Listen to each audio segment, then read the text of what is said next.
We've covered a number of entries in Sega's Puyo series before, but they all had one of two things in common.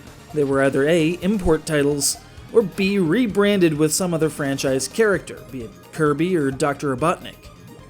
Only 4 games in the series ever stood on their own in America.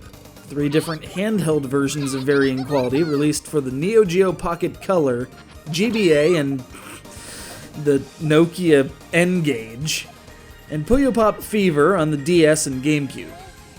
These latter offerings hit in that magical 6th generation window when you could have a very quick and dirty translation, get some receptionists to say some lines in a makeshift sound booth fashioned from a storage closet, and try to convince someone that from the makers of Sonic the Hedgehog is a cogent argument as to a puzzle game's credentials.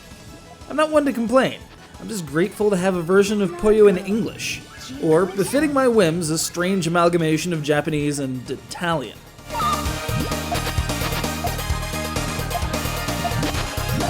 It's the same blob matching action you've come to know and love, complete with the usual gauntlets of opponents ready to school you in the ways of the Puyo.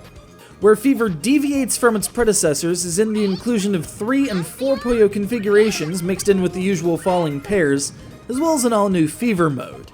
We all know that if your opponent has successfully popped Puyos and is threatening your side with a rain of trash, you can buy time by offsetting their attack with combos of your own.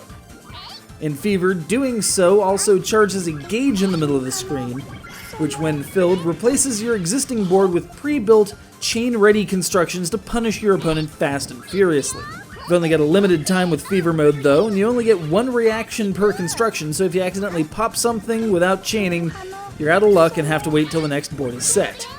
Bet you'll feel that one in the morning.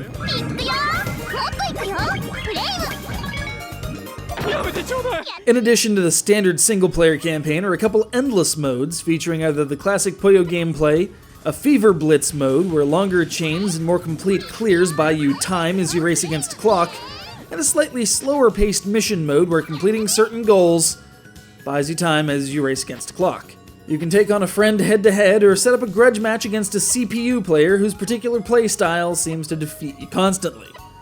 You'd say what you want about the cartoony, Super Bust-A-Move 2-esque presentation, but just like that version, if you can actually pay attention to anything aside from the Puyos in your stack, you're doing something wrong. Puyo is a dangerous, addictive substance. I now understand why it's been kept so tightly controlled on these shores.